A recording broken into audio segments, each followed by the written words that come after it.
आप सच को छुपा नहीं सकते और कागज के फूलों से कभी खुशबू ला नहीं सकते।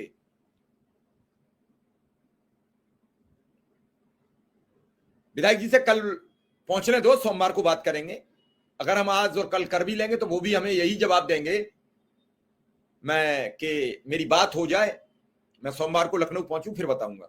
तो सोमवार को उन्हें लखनऊ पहुंचने दीजिए, तब फिर अपडेट लेंगे।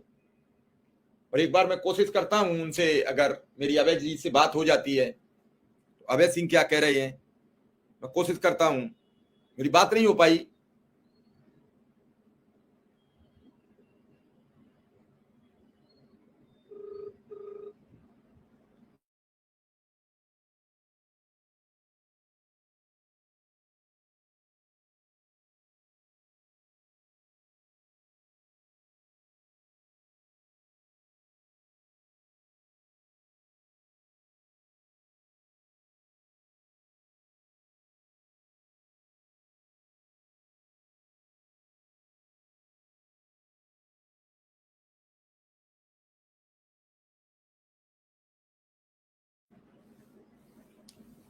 मैंने अभी एक शिक्षा मित्र साथी लिख रहे थे कि अखबार की छपी खबर के आधार पर मैंने जब आय प्रमाण पत्र बनवाया तो 25,000 रुपया महीने की आय के हिसाब से लेखपाल ने आय प्रमाण पत्र बना दिया।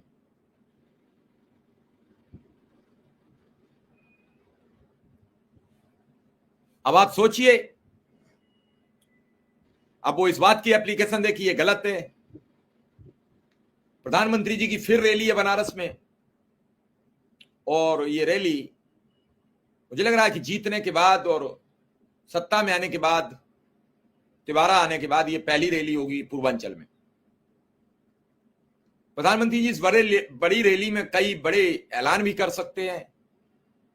हो सकता है उनके मन में हो और मुख्यमंत्री जी के मन में हो कि वे उसी, बार बार उनसे सवाल किए जा रहे हैं, मीडिया में सवाल हुए हैं कि शिक्षा मित्रों का वादा किया था, तो शायद प्रधानमंत्री जी अगर उस वादे को पूरा करने का मन बना ले, वादा पूरा हो जाए, शायद कुछ अच्छी खबर मिल जाए, ऐसी उम्मीद की जा सकती है।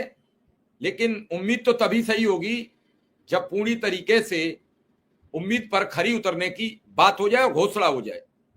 मैं तब तक आपसे किसी भी गलतफहमी का शिकार होने की बात नहीं कर रहा हूं।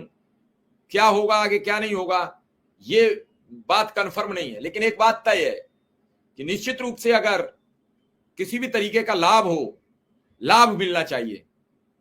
मेरा मानना ये नहीं है, मेरा मानना ये है कि व्यक्तियों को अगर लाभ मिलता है तो निश्चित रूप से उसका फायदा उस पीढ़ी को मिलना चाहिए, उस शिक्षा मित्र अनुदेशक को मिलना चाहिए जो काफी समय से इंतजार कर रहा है। और इस इंतजार की भी घड़ियां कभी तो समाप्त होनी चाहिए कि वो इंतजार में ही बना रहे। आखिर उसके इंतजार की भी तो एक सीमा है, कभी तो वो सीमा भी भरनी चाहिए।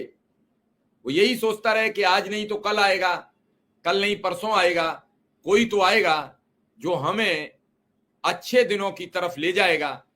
यही करते रहे हैं सब लोग, यही होता रहेगा। मुझे लगता है कि इस बार सबको मिलकर एक अच्छी तरीके से प्रधानमंत्री जी से भी मिलने की कोशिश करनी चाहिए, मुख्यमंत्री जी से मिलने की कोशिश करनी चाहिए। बिना मुलाकात, बिना बातचीत के कुछ भी हल होना बहुत मुश्किल काम है।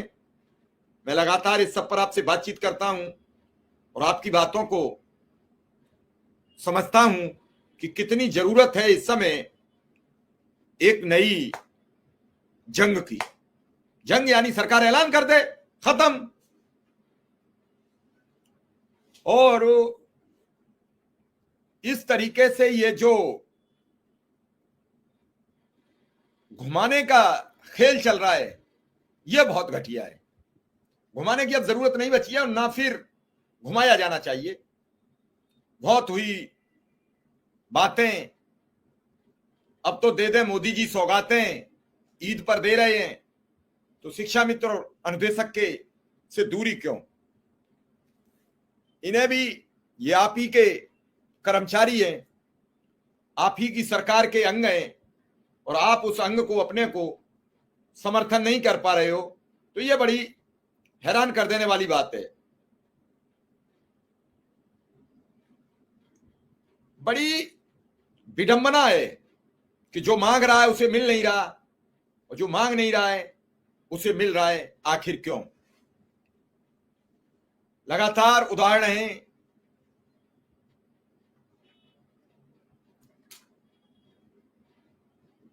कई चीजें, नीरज शुक्ला जी, मैं पूरा कोशिश कर रहा हूं, मुझे लाने में क्या दिक्कत है? मैं सबको लाना चाहता हूं और मैं सबसे बात भी करना चाहता हूं, क्योंकि बात करके ही कोई रास्ता बनती है। बिना बातचीत के तो कोई रास्ता ही नहीं खुलता, और जब बातचीत होगी तभी कुछ होगा। बातचीत नहीं होगी तो नहीं खुलेगा।